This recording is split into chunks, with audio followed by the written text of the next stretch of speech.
Rev it up and welcome to Cars Yeah! Show number, are you ready? 2,000. That's right. Wow, 2,000 interviews with inspiring automotive enthusiasts. When I started the Cars Yeah! Podcast in May of 2014, if you told me I'd have the honor of speaking with over 2,000 inspiring people, I probably would have laughed at you. The journey's been amazing. It's been challenging. It's been thoughtful. And of course, it's been enormously rewarding. It's taken me to almost every country around the world, into the lives of people I would most certainly never have met, and provided opportunities for me to produce a Cars Yeah! TV show that I did back in 2019. Well, COVID killed that. Working on maybe bringing it back. I've been invited to be a keynote and guest speaker at numerous events. I've met childhood heroes and everyday people who have become my heroes, and so much more. People who have figured out a way to wrap their passions and lives around their love for vehicles, like what I've done. And even back in May of 2014, my goal with Cars Yeah! Was to inspire you, the listener, by sharing inspiring people. It's a bit of a double entendre. I want to sincerely thank you, listeners, for your kind ears, your thousands of thank you emails, messages, letters, and even some very cool gifts. And a huge thank you to my guests who trust me to share their stories with courtesy and sincerity, and most importantly, that they're sharing their time, because, boy, if anything we've learned over the last 2 years, time is our most valuable asset.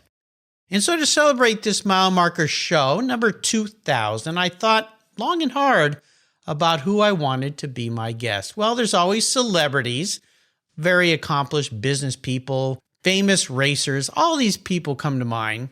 And of course, that guy named Jay Leno, I'd still like to talk to if I could get him to return my calls. Maybe one day I'll bring old Jay to the show. Well, in the end, I realized that the Cars Yeah! Mantra that you hear me talk about on pretty much every show is inspiring automotive enthusiasts. I even trademarked it.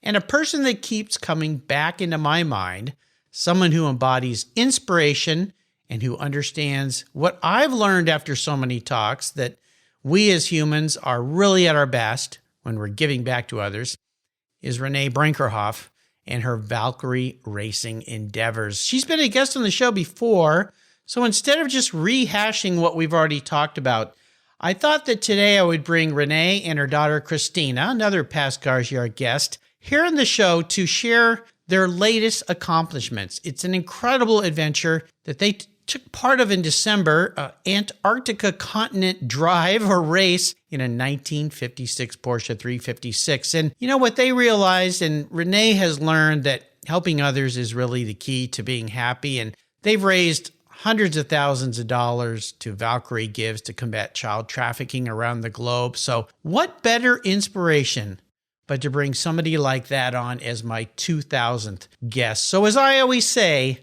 be prepared to be inspired. This is Cars Yeah!, where you'll enjoy interviews with inspiring automotive enthusiasts. Mark Green is here to provide you with a fuel injection of automotive inspiration. So get in, sit down, buckle up, and get ready for a wild ride here on Cars Yeah!.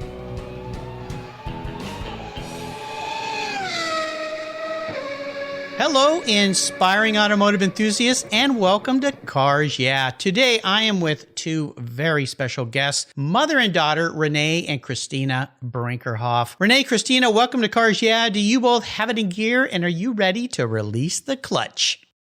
Oh, yeah.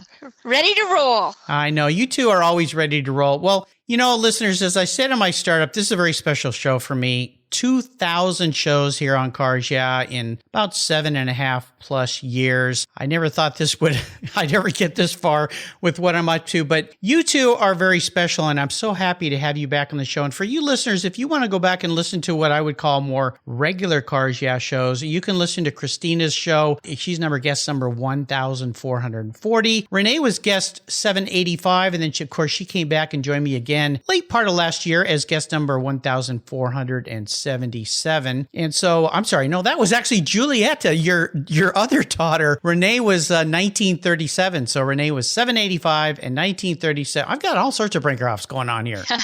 Cars, yeah. Love it. I had the whole family here, which is really special because that's a pretty rare thing for me. Let me give you a proper introduction, and we're going to dive into a story here for you listeners that is really a testament to setting goals, achieving goals, inspiring other people through what you're doing, and giving back. And it's really what I've hoped that Cars Yeah has been for all my listeners and my guests over the years. So here we go. Renee Brenkerhoff and her daughter Christina recently returned from what was a climactic culmination of their Valkyrie racing adventures. It was the apex of Project 356, a quest Renee began back in 2013. And then in 2017, to race all 7 continents in extreme rallies, making Renee the first person to do that. Renee has raced her 1956 Porsche 356 in La Carrera Panamericana, East African Classic, Camino del Inca, Peking to Paris, Targa Tasmania, and finally, of course, what we're going to be talking about today, the Antarctica Ice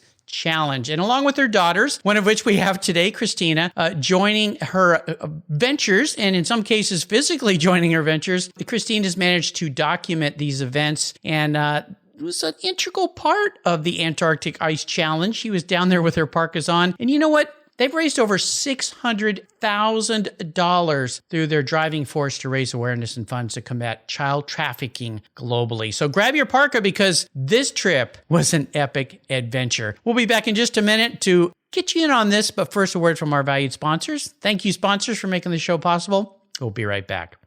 My friends at Covercraft offer you 10 different options. That's right, 10 for your vehicle's protection. You can choose from Weather Shield HP, HD, Sunbrella, Ultratect, Reflect, Form Fit, Custom View Shield, and their newest 5-layer all-climate cover, 3-layer moderate climate cover, and a 5-layer indoor option. You have all sorts of ways to protect your car. All of these are custom tailored by Covercraft's talented craftspeople. It's the form and fit with the quality to attention to detail that's been their standard since 1965. Surface protection is the best way to preserve the investment you've made in your vehicles. It's what I do.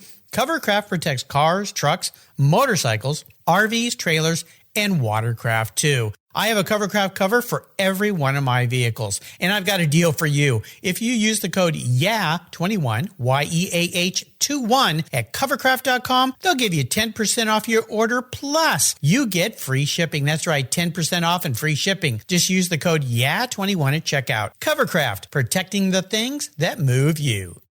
I was talking with a buddy of mine the other day, and he asked me about American Collectors Insurance. He said, while I listen to you on Cars Yeah, you're always talking about agreed value collector car insurance. Well, I insure all my cars on my regular auto insurance policy, and I've done it for years. Why use a different company for my collector cars? I get a multi-car discount. Isn't that good enough? I suggested he call his carrier and ask how much he would get if his collector car was totaled or stolen. He called back and said, boy, that was a scary conversation. The value of my car wasn't even close to what it's really worth. Thank you for the education, Mark. So don't just hope for a fair claim settlement. Be certain and know exactly what you'll receive with an agreed value policy. American Collectors Insurance has been protecting enthusiasts since 1976. Give them a call today for your personal agreed value quote at 866-ACI-YEAH. That's 866-224-9324. Tell them you're a friend of Mark Green's at Cars Yeah. American Collectors Insurance, classic car insurance, designed by collectors for collectors, automotive enthusiasts just like you and me. They're the ones that insure my car. That's American Collectors Insurance. I've teamed up with AutoGeek because, well, they've been the leading source of auto detailing products, accessories for more than 20 years. Their Pinnacle Sovereign Paste Wax is specially formulated from Brazilian carnauba wax. It's easy to apply on any paint surface and provides that warm glow that we love, especially me on my vehicles. You're going to love it too. A favorite of car shows countrywide, Pinnacle Sovereign Paste Wax from AutoGeek wipes on easily, requires no drying time, is easy to remove, and provides up to 90 days of protection against against damaging environmental contaminants. This wax is designed to exceed the standards of the most discriminating enthusiasts and collectors. Go to autogeek.net to get yours for the best product selection on the internet today, along with their very skilled technical support. Autogeek.net. That's where I go for all my detailing needs. That's autogeek.net. So Renee and Christina, I want to dive right into this last adventure because you returned back in December, just about a month ago, from the Antarctica Ice Challenge. And Renee, I'm going to start with you to talk a little bit about what you had to do to this car of yours, because I love Porsche 356s. I've seen your car. You and I have met at the Quail. I've seen you, of course, all over the internet, videos, pictures, and all of that. But the car itself has gone through a major transformation on this last venture. I won't say last because I think there's going to be more, but the seventh of your adventure. So could you walk us through what you had to do to modify this car? And you listeners, I'm going to put links to all this. You can go and physically see this because as she describes it, you're going to go, well, you did what? So tell us about this, Renee. Well, going to Antarctica posed all new challenges for the car. Though I started off adamantly saying I want tires because we'd done everything on tires, it quickly became evident that that was going to be an impossibility. The ice and snow is thousands of feet deep. The engineering difficulty is that you cannot have any kind of pressure on the ice that will cause you to sink. So you have to have your weight evenly distributed. If you can imagine, if you were, let's say 300 pounds and it was snow that was 40 feet deep and you wanted to go out for a walk, well, you're going to sink. Every one of your steps, you're going to be sinking and you're not going to be able to go anywhere. So we had to create this massive footprint of the car to distribute all the weight. And to do that, we would have had, with tires, we would have had to have 42-inch tires. If you can imagine that little car with 4 42-inch tires, there'd be no car left. Right. There'd be no car.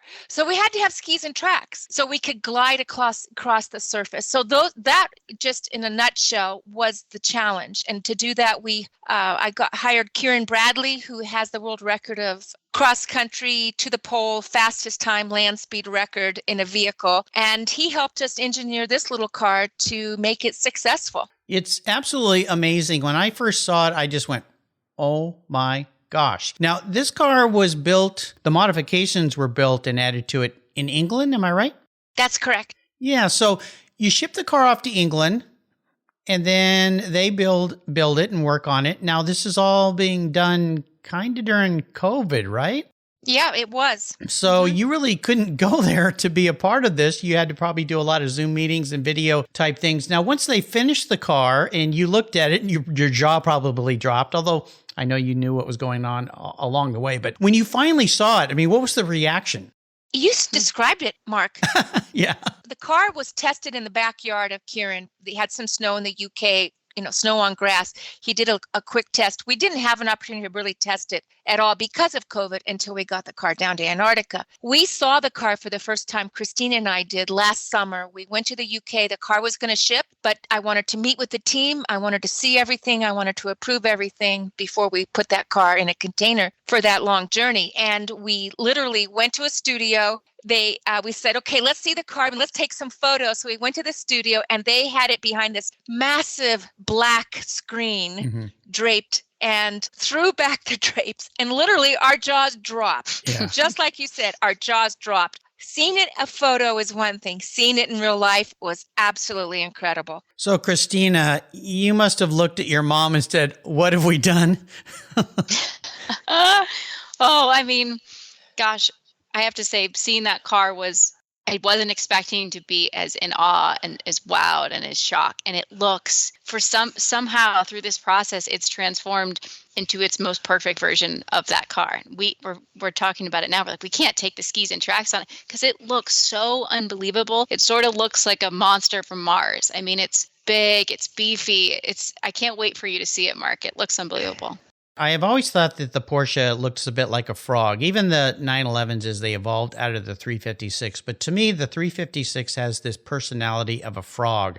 When you add those rear tracks, those are the rear legs of a frog that make that frog. That's what I saw when I saw it. But I couldn't believe it. I just went, what have they done? And so that's why I wanted you to explain it a bit to the listeners. So when people see this and they go, oh my gosh, blasphemy, they've destroyed this 356. No, it's an evolution of everything that's culminated to this amazing venture. Now, let's talk a little bit about logistics. And Christina, you were involved with a lot of the, if not all the logistics, probably not all, I'm sure your mom was involved, but the logistics from getting this whole adventure happening. But the COVID restrictions, the logistics of getting the car there and then getting you guys there, we could do our talk about this, but kind of explain all the different challenges you ran up against, because none of this was easy, was it? Gosh, it was so challenging. So we finished the East African Safari Classic in December of 2019. The car went back to the UK and went back to Tuthill Porsche. And then we quickly got it to Kieran to start the development in the beginning of 2020, because he'd been developing while we were away in Africa and getting ready. So we got the car to him, and gosh, we held on until about September of 2020, thinking we could still go, and they canceled the ice season down in Antarctica due to COVID. So we didn't know if we were going. So this process took an extra year. But what was amazing about it is it gave Kieran extra time to develop it. And he's a perfectionist, and he honed exactly what he was, had intended to do and had more time to do that. So, gosh, we realized, I think spring of 2021, we were going to go. We were going to do everything we could to get the car there. So it started to become real last summer. And that's when we decided, okay, we're shipping the car. We let everybody know where we were. We made a decision in March. We could have sent the car to Sweden, but we wouldn't have been there to test it. It would have just been, it was more money than we were willing to spend just to test the car. And there's no other environment like Antarctica. I think there's 30 different words for the snow and ice down there that the Inuits have, especially in the North Pole. So there's just, the conditions are so varied that it didn't really matter if we tested it to some degree, because Antarctica was going to show us things that we couldn't have found out in Sweden. So we went to the UK in July, and we got the car, gosh, on a boat 2 weeks after we saw it. And I don't think we breathed until we landed in Chile. And even then, probably not till we got to Antarctica, because the challenges of getting the whole team there, the quarantine challenges, the COVID, there was a moment, at least 7 days, where my mom and I didn't think we were going to make it due to some massive challenges we had with the Chilean, the complications of getting down there with COVID. So luckily our team's really light, and that's purposeful. So it was Neil, our film guy, Simon Redhead, who's been the mechanic on every single continent, which is amazing to have him. And then Jason DeCarteret, who's the polar explorer, has the world record, and was my mom's navigator in this case. So, gosh, there was a lot of missed flights and moments we were like, we don't know if we're this. We looked at each other like, if we don't do this, it was really high stakes for us for a lot of reasons. But gosh, we got down there and got on the ice, and it felt like we'd landed on the moon. Well, Renee, I want to ask you about that, because I had the privilege of being part of a little media Zoom meeting a couple of weeks ago where I got to sit in and listen to all of your team talk about this amazing adventure. And one of the things I heard was landing on the blue ice runway. Explain as best you can what that means. Now, I've seen the pictures, but the blue ice runway, the airplane actually lands on ice. Mm-hmm. It does. So blue ice is literally blue. And it's created because of intense, immense pressure. So these are moving glaciers. Slowly they are moving, but there's so much pressure that it pushes all the impurities and all the oxygen out of the ice. So it is blue. It creates this blue ice. And it's not smooth. It's not flat. If you can imagine a very choppy sea, a very choppy ocean that's created by wind, and then freezing that surface. So it has all these little cups all over it, different sizes with ridges and different depths that are made from wind. And when it gets warm during the day, it melts sometimes, right? And so then it creates these little cups because it melts differently in different places, and then it freezes again. So you have this cupped, rough, slippery surface. And the blue ice at Union Glacier where we went, which was the base camp, has been tested and it's strong enough to hold an airplane to come land. It's one of the, I think there's only a couple of them that are in Antarctica, and this is one, and this is in the interior where there are no animals. There is nothing but snow and ice. And when you get out, you were wearing on the plane what you will wear when you step off that plane and into that environment. They say, do not put any of those clothes in your bag in the belly of the plane. You've got to have them on. So when you get out of that plane, you're in that environment, you don't get frostbite. So you're just stepping off that plane in this amazingly gorgeous other world that has these mountains, and you're looking at snow that's thousands and thousands and thousands of years old. There's very little snow. In fact, when we were there, it was the snowiest year that they'd had in about 15 years. Oh, my. And so the snow that you're looking at is from thousands of years ago. It's not like it's a recent dump. Right. No, that snow has been there. And then there's ice, and sometimes there's just the ice with no snow on it, and sometimes it has, hundreds of feet of snow over it. So it's a very varied surface and incredible. Yeah, but it is definitely blue ice. It sounds unimaginable, like being on Mars or something like that. And I want to get back to some of the challenges you face filming and so forth. But before we do that, Renee, I'm going to stick with you here because there's a couple issues here. Well,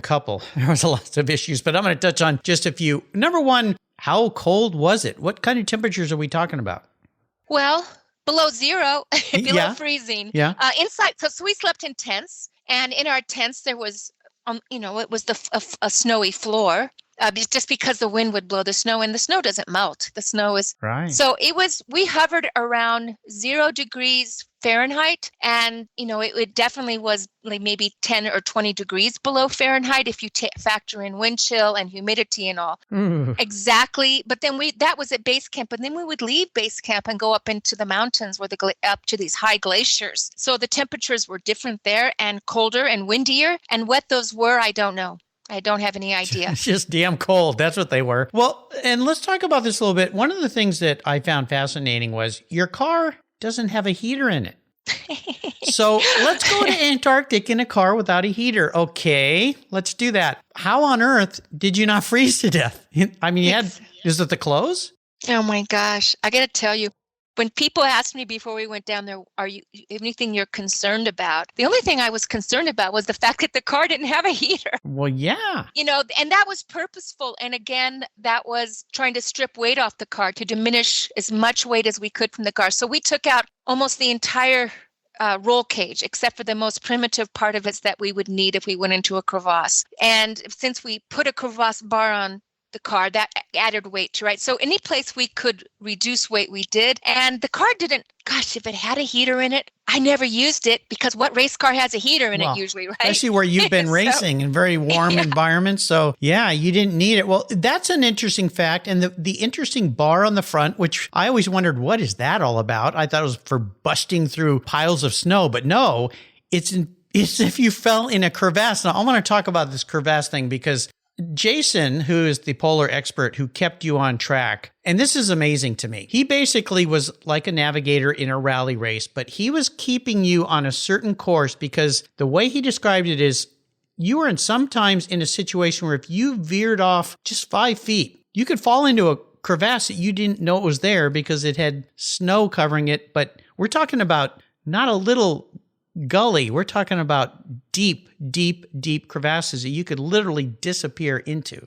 Yeah, you described it correctly. So, holy cow. Yeah, that crevasse bar was to catch the car. Yeah. And we had some very serious conversations in Chile before we went down there. Jason implored us to all write our last letters to anybody we loved. Oh my gosh. And to leave them with somebody in Chile, so that if something were to happen, because he calls it the beauty and the beast, right? Incredibly beautiful, but also like a big beast, can devour you. Okay, you got to stop for a second here. Write your last letters to your loved ones. What was that like? Gosh, that was interesting, wasn't it, Mom? Oh my gosh. Oh my gosh. We would call them our death letter. It's not funny. No, but you have to have levity about yes. how serious it is, right? So we would joke and say, have you written your death letter? No, have you? But I mean, we all wrote a letter because there's a genuine possibility that you're not going to make it off, and it's infrequent, but it's not as infrequent, I think, as people think. Well, you've raced all over the world. You've had a few crashes, a few shunts, as they say in the UK. I know in your race in La Carrera Panamericana, you had one of your first ventures down there. But, we don't think about really none of us think about dying every day, but we could die in a car accident. We could get hit by a bus, all these things, airplane, whatever. But you're going into an environment where it can really happen. Now, one of the things that I also heard was that Jason's using IPR, ice penetrating radar, so that he knows where these giant crevasses are. Your trust in him had to be way beyond any kind of trust of any co-pilot in any rally, right? Yeah, so actually the ice penetrating radar is not something that we had, but it's something that the logistics company does, that they create routes so for instance, if they need to make a rescue, let's say someone is going to be skiing to the South Pole. They're out there by themselves or they could be with a small group or whatever. They're skiing to the South Pole and they need to get to them to rescue them, right? And sometimes they would try to get a plane in if they could, and that would be very weather dependent, or they might take a tracked vehicle, which is very, very slow. But they need to know what routes they can traverse that are quasi-safe. And of course, knowing that this ice is always moving, and so everything is not always where it was. But they use this ice penetrating radar to create routes. And so the routes that they have around that we were planning on using and that we did use have had this IPR radar done. It's not totally precise. Yes. And it's sometimes the flags between the route are 20 miles apart. Oh, gosh. Or sometimes they might be, maybe 30 feet apart. It depends upon how treacherous the area is and how closely you have to stay on that route. So in some areas, it was like, do not deviate more than 10 meters because there were crevasses in this area. Others areas, it was, you can deviate 100 meters. But even then, and so when we were in this whiteout, we were in some whiteouts, and therefore you have nothing visual that you can reference, right? It definitely was unnerving. For me, the hardest part was trusting my navigator because I couldn't see, and you can't see them anyway, but there's something about being able to rely upon your eyes. It does give you some sense driving of a car, security. Just a little bit. And you think about what you said earlier, down there, everything's moving. This is all moving giant plates, if you will, in a way.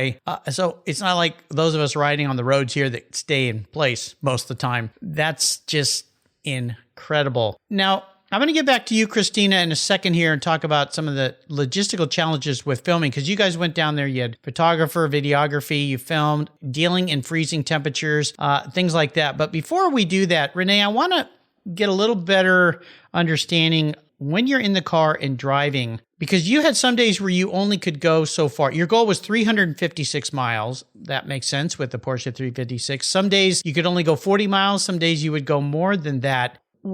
How can you best describe what it's like to drive on the surfaces that you were on? Was the car like loose, like driving a car in a parking lot full of ice, or what was it like?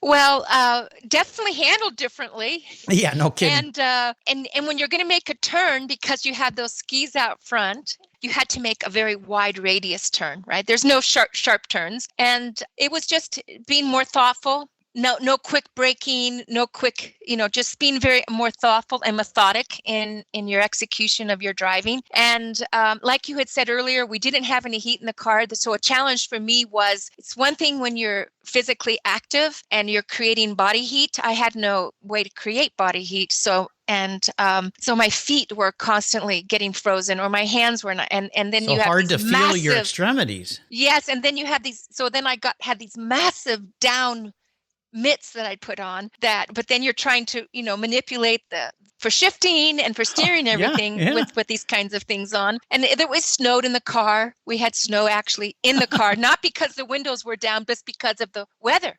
The weather in the car, it was precipitating. So the car created its own thermal weather environment, if you will. Mm-hmm. Yes. Oh my gosh. Yes, wow. where it was snowing in the car. In the car. That's crazy. In the car. Oh it my was gosh. Crazy. Yes. Yeah. Oh. Wow. And then on the blue ice, even though the car when the carburetor wasn't frozen and the jets weren't frozen, and when the bolt wasn't broken, the car was absolutely killer on the ice. It was just like wanting to just go. And we'd been given very strict kind of guidelines from Kieran, because he wasn't sure what the bearings, the tolerances were for speed in the bearings, again, because we hadn't tested all these things. Yeah. So he said, here's the range. I want you to try not to exceed like 27, 28 miles per hour. Well, sometimes we'd be going 40 some miles per hour. And it's like, oh my, and you had no sense of it. It was just, boom. The car was just going. It was so phenomenal. Other times you're on the blue ice and it's just like your teeth are going to fall out. The car's rattling. Run. You know, you're going over this bumpy, rough surface, right? This cupped ice. The frozen ocean surface. Yeah. Waves. Exactly, right? Yeah. Or when we were on the packed snow, we were just flying in we were outdistancing our support vehicle. The support vehicle was tired. They have to totally decrease the air pressure in those tires, and it almost looks like they're driving on flats. But what happens when they do that is their gearbox overheats. Oh, so then they're having to stop because of an overheating gearbox. And then also, in addition to that, they were getting stuck because of having tires, of their weight and everything. They were, sinking into this deep snow, whereas we were able to fly over the top of it. And so there were many occasions where we were having to wait for them. Where are they? Are they okay? Right. And then in the whiteout situation where we couldn't see anybody, we're there to help them and they're there to help us. So that was, at some point it was like we're going higher and higher. The weather is getting worse and worse. We're climbing this mountain and these glaciers. We really should try to turn around and go back and follow tracks. Find our tracks, go back, find the support vehicle, and stay together. Oh my gosh! Wow. It's just mind-boggling. And we talked about you had the main, or one of the biggest issues with the car was the carburetor kept freezing. And I know in the talk that I was privy to where your mechanic there was trying to fix that in freezing weather with gloves on, and then take the gloves off and your fingers turn into sausages, basically, were his words, because you're so cold. But the freezing carburetors and a couple of the parts overstressed because they weren't tested, they broke. But other than that, the little car did really well, didn't it? It was phenomenal. Polar Porsche was phenomenal. Polar Porsche. Yeah, it was absolutely incredible. Yeah, it's just wonderful. So Christina, talk to us about some of your end challenges, because you're there to make sure everything's working. You were working with a team to photograph this. Some of the photographs that I've seen come out are just works of art. Absolutely phenomenal. But you were met with a couple interesting challenges. I understand one of them was the drone needing a thermal jacket so it didn't freeze. Is that right? Yeah. So the drone, Neil put a bubble wrap around it and put some gaff tape on it to help, protect it from the elements, which actually it did pretty well, all things considered. I think one of the biggest challenges was just my fingers being freezing because I'd have to take my gloves off all the time. Yeah. And there's really no way to manipulate your camera as effectively as you like with gloves on. And then I would have to take my glacier glasses that protect my eyes off a lot. And so I got hit pretty badly just with the UV. You got what they call arc eye, right? Yeah. I'm the only one that got it. Yeah. Explain what that is. It's from exposure to this thing because it's blindingly bright. Even in whiteout conditions, we had 2 days of sun and it was spectacularly beautiful. It was sub-zero weather, but it was a blue sky days. And then on Tuesday, we started to get into whiteout conditions, and then we were in whiteout conditions from Tuesday almost through the day that we left, because we got delayed down on the ice because a terrible storm came through, and we had record winds, so we were down an extra 5 days. We were stuck on the ice. But I got arc eye from taking off my sunglasses, the glacier glasses that wrap all the way around, to be able to pull focus and check on things. And as good as I was so mindful of it, it actually just burns the corner of your eyes, and it was been painful. Probably until about a week ago, 3 weeks since Oh my, yeah. My eyes still hurt from it. It's like when you go skiing without sunglasses, and why my eyes hurt so bad, but it's magnified. Yeah, blindingly. Now, the other thing I understand was it's cold. You're dealing with batteries and camera gear that your video guy would sleep with all the batteries and all the the footage Yeah. basically to protect it, keep it warm. Yeah. I mean, is that true? That's Is that what we what you did. had? Yeah. So we talked to a couple people before we went down. I said, Neil, let's talk to this guy. Let's talk to, because we just wanted to gather as much information because you're going into the unknown, right? You don't know what to prepare. So we were trying to learn as much as possible from other photographers and videographers. And the recommendation was sleep with your batteries in your sleeping bag. So we both did that. And I think we slept with our drives in our sleeping bag just because you don't want to lose them. So you put them in the safest place, or you don't want them to get damaged, especially because there were storms coming through, right? People's tents were being ripped off, and you surely don't want your drives to go. And then they said to keep your batteries on you at all times. So we both had our batteries with us. You're sort of loaded down all the time with your batteries and trying to protect it. But yeah, it all went in the sleeping bag every night for both of us. It's just incredible. And sometimes I understand you lost satellite signals. So you were out there in the middle of nowhere completely on your own. Was there ever a point in time where the reality of that struck either of you of saying, we could get lost and never be found? Because this is a huge place. Gosh, for me, there would be moments when we were in Mama. I know you've had a similar experience, but it was complete whiteout conditions and we would lose the Porsche, right? So we're like, we can't. And the radios really surprisingly functioned really poorly. So you get past, it felt like, 30 yards and you can't hear each other anymore. And you're in whiteout conditions and you're hoping they're behind you. You're sort of using your best judgment of where everyone is. But it is so remote and it's so vast and isolated. There's definitely moments where you realize how overpowered you are in that environment. Yeah.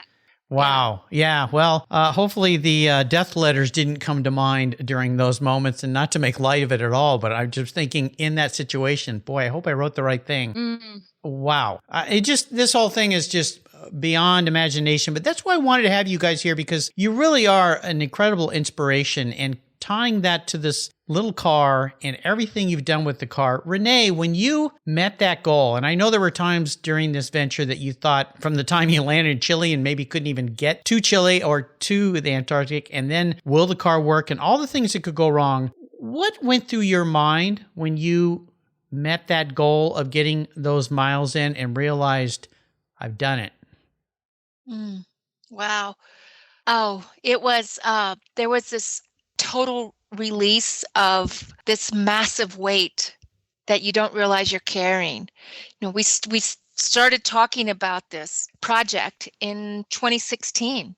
We started it in 2017, and all along the way, that the whole thing was put this car in the most challenging environments, challenging experiences for a 356, and challenging for me as a driver, challenging for the whole team. Like, let's just really raise the bar on all of these things and make it tough. And it was always tough. So you're always set up sort of in a situation where you're one down. And in many races, we were the absolute underdogs, the only classic old car in an event of maybe 100 cars that are all modern purpose-built rally cars. So you don't understand all that you're carrying and all of this responsibility, and especially because you're not doing this in an isolated way where it's just you. You've engaged other people with your journey. Other people are supporting you. Other people care about what you're doing. And so it's not just having to accomplish this goal for yourself or even for your team, but for all these other people that care. And so when we were approaching the final, mile and a half of this journey, and there was no guarantee at any point when we were down there that the car wouldn't be. There were 2 times when Simon said the engine's terminal. Oh, gosh. And we pulled in at 9:30, 9:45 p.m. at night, right? And you don't realize how long you've been out there trying to get miles because it's daylight all the time. Oh, that's right. It's daylight all the time. So, and then he says the car is terminal, and then how long it's going to take. Do we have the right tools? Can he replace the engine? Is that going to solve the problem? What's going on here? And then you wake up in the morning, go in to start the car or check on the car, and it starts up. Wow. Yeah. It's like, what happened overnight? Miracles. What happened, right? Yeah. And then you talk to these people that maintain their vehicles for logistics companies, these massive Tuckers and track vehicles and different things. And they said, that happens to them all the time. Something's terminal. They put it in their tent, and for overnight, they wake up in the morning, they go in there and it's fixed. Yeah. So something happens, right? Magic, divine intervention or something there. Yes, something happens. So there was definitely those, I just started crying and it was very unexpected. I don't show a lot of emotion when it comes to crying in front of other people. I'm a very private person. And there I was behind my glacier glasses in that car. And I'm silently these tears are just coming down because I realize we're coming to the finish. Yeah. We're coming to the finish of not only 356 miles, but almost 20,000 miles in this car that we've been doing. And it was an amazing feeling of accomplishment and just a release of wow. Incredible. Christina, tell me, how do you think about your mom now after these years of what she's done? Wow, you must be incredibly proud. Oh my gosh, I'm so proud. And I'm so humbled that I've had the privilege to go along for the ride and be filming on every continent and be a part of it and witness it. And people ask me that. And what's amazing is I saw my mom have a complete life metamorphosis. Like I knew, of course, I thought I knew my mom, right? But when she started racing in her first year, dipping her toe was you must have been going, who are you? but in some way, it just made total sense. And that's something that's hard for me to fully describe. But through the course of this journey and all these races and all these I've watched her step into this truer version of herself. And there's so much belief I have in my own ability and the things that are possible in all of us, right? Yes. And I've been able to bear witness to that. And that's been just such a gift. And I'm unbelievably proud. Again, inspirational. Both of you ladies are. And Renee, what you've done has been a massive inspiration to so many people. To me, for most certainly. And that goes to another part here. And we could talk a long time about this, but I want to encourage listeners to go back to my last talk with Renee on Cars Yeah, because we talked in depth about what this is really about. And this is all really about Valkyrie Gives and about raising money to fight probably one of the most evil things on the planet, and that is child trafficking, child sex trafficking, just the incredible situations that very bad people put very innocent people in. And I just wanted to tell both of you what you've done to fight and combat that is really the most important thing about anything we could talk about today. And I'm really proud of both of you and what you've raised and what you've done. And again, I encourage you listeners to go back and listen to my talk with Renee, because we got into this pretty in depth. From Renee going to be part of Sting's operations to capture people and trap people that are doing this. And all of you listeners can go to the websites I'll put links to. You can donate. I encourage you to do that. That's how you can help fight this horrible, horrible thing. And my hat's off to both of you for making that your reason for having fun in cars. And it's absolutely wonderful. Now, I always ask my guests about a book that they like. I want to ask it differently to you two. Is there going to be a book or a film about all these adventures? Because you've certainly got enough information for both. Gosh, well, the film is one of my many jobs with Valkyrie Racing and Valkyrie Gives. So that's what I've been doing on all of these continents in terms of on top of the logistics is I've been filming it. So we're just heading into the editing process now, and that takes a minute, but we're so excited about having a documentary to show that really charts this journey. And then we're doing a book. It'll be more of a photo book, but we're doing a book concurrently. Perfect. I can't wait. And please let me know so I can share that with my listeners. I can't wait for that. Now, that leads me to what I always take my guests on an ultimate drive. But again, this is a very different talk today with Show 2000. What's next, Renee? How do you top all of this? Right. What's next, right? Yeah. Well, yeah. As we talked about what we're calling the polar Porsche, right? It is so incredible in the state that it's in right now. There's no way that it should be parked or just, put in a show, and we want to share it and let other people get to see it and enjoy it. But it really has some amazing opportunities to do some more challenges without really giving you all the specifics. There are definitely some things that I would like to see that car do, and incredible things, some new world firsts for that car, and to do it as a mother-daughter team. I would really like to do it as a mother-daughter team. So I have Christina in the car with me. Yeah. And it will be in the fashion that it is now as the Polar Porsche. And it will be in even more extreme conditions than we just took it in. So let your imagination go on that one. The Polar Porsche will ride some more. Let's just leave it at that. Well, before I let you ladies go today, I would love for each of you to leave us with an inspirational thought, because that's what Cars Yeah is all about, inspiring automotive enthusiasts. You two are inspiring automotive enthusiasts. You listeners, I hope if this hasn't inspired you, you need to wake up, because what these ladies have embarked upon is just mind-boggling to me. I'm so very proud of what you've done, and the fact that there's more to come, which makes it even more fun. So I'm going to start with you, Christina. Is there maybe an inspirational saying or a thought that has come to your life after being a part of this amazing adventure with your mom?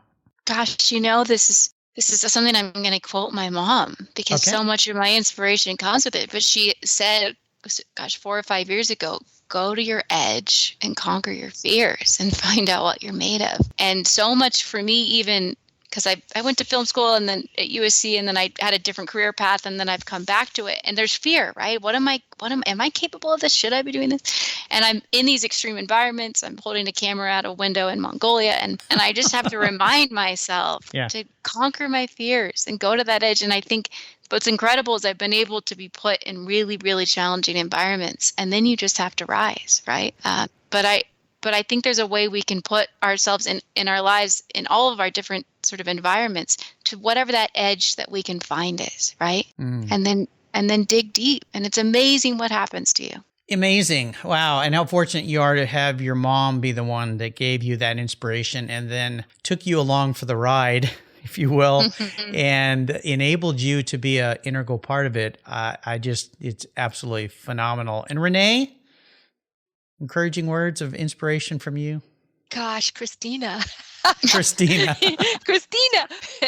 What you just shared, right? It's always like the first thing I think of. But all of that is really tied together with live your life with purpose. Yeah. Live your life with purpose. What are we here for? Are we here for ourselves? Are we here to accumulate wealth? Are we here to accumulate fun experiences? What are we doing on this planet? Mm-hmm. What is our life? What will be what remains of our life? And I just really feel that when I lay my head down, if I have, take my last breath, I desire to be able to feel and know it was a life worth living. I lived my life in such a way that I've given it all I can. And really the whole reason d'etre for what we're doing is to help kids that are being trafficked. And our impact is growing. What we're doing is growing, and how to help these children and how to rescue them, how to restore them. Just had an amazing conversation with someone on these kind of experimental drug therapies that can really jumpstart people that have had traumatic experiences, which these children have. They have PTSD. Of course they do, right? What they've been traumatized with, how to heal them. And what is the life of one child worth? How many children can we help? How many people, can we help prevent having this horrible thing happen to them, to never even be trafficked? So to me, that's, what is life and why are we here, and live with purpose. And what is that purpose? And it can't be for ourselves, just for ourselves. Woo. Yes. You hit the nail on the head, and my listeners know this. I've said it over and over again, and I've been asked to be a keynote speaker at events. And when I was first asked to go do something like that, I was trying to figure out what to talk about. My wife, Jill, who's a great inspiration for me, said, well, talk about what you've learned after talking and listening to so many people. And what I've learned is exactly what you just said. We are best as human beings when we figure out a way to not make it about us, to give back to others. And that's why I wanted both of you to be this mile marker for me, 2,000 shows here on Cars Yeah, and share this wonderful experience. And listeners, again, I encourage you, check out Valkyrie, racevalkyrie.com. There you'll find Valkyrie Gives. Find a way to give back to others. You won't believe how good you will feel. And Renee just put it better than I could have ever put it. You two, I want to thank you so much for spending so much time with me today, for sharing this one incredible adventure. We could talk about all the incredible adventures, and we certainly will in the future, but I want to thank you for being my two 2,000th show. Technically, I've had over 2,000 guests, but my 2,000th show. And I really cannot wait to hear about your next great adventures. You're always welcome back here on Cars Yeah. Until we all talk again, thank you so much for the listeners, sponsors, and for you too. I'll see you down the road. Gosh, thank you so much, Mark. Mark, thanks. Always such an honor. But wait, Mark, we have one more thing I want to share, which is we have a really, really fun way to donate. Why am I not surprised you have one more thing coming? You two always have one more thing up your sleeve. Okay, so this is a special way of how people listening can donate and truly, truly help, right? Yeah. Okay. So we have this partnership with Omaze, and they have incredibly, believed in us and bought a Porsche 356, shipped it to Richard Tudhill Porsche, and had it impeccably restored. It's a 1958, and they're doing a sweepstakes, and you can win the Porsche, but a portion of those proceeds go to Valkyrie Gives.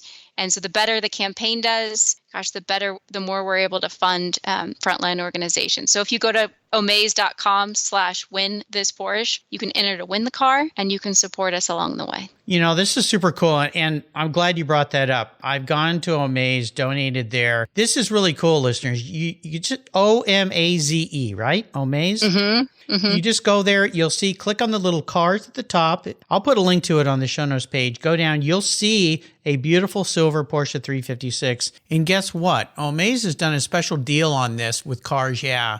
When you go there and you put in the code CarsYeah150, you get extra entries to win this Porsche. So don't forget to put the code CarsYeah150 when you're at omaze.com.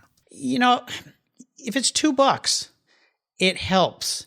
If you have more than that, and I know you do, give as much as you can give. And the fact that it all goes to this amazing cause. And the other thing I didn't bring up, but I want you listeners to know this, that this entire venture down on the ice, none of the money raised is going to fund this adventure. You were funded by a golf company, right?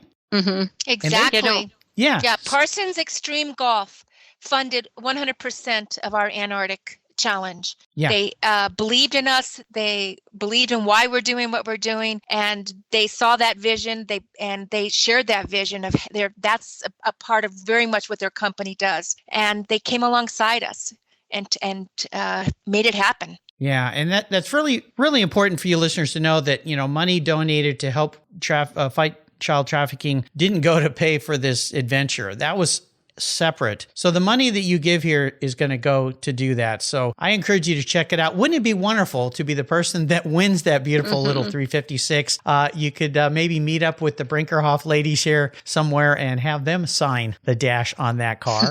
That's what I would do if I was a lucky winner. To. Yeah, I thought so. Well, thank you for bringing that up. That's so important. So again, you're welcome. Again, just go to carsyeah.com. You'll see all the links there on the website page. Show 2000. It's the only one. It'll be easy to find. Until we talk again, you two, and the next great adventure comes, please take care of yourself. Stay healthy this year, everyone, and stay inspired. Thank you, Mark.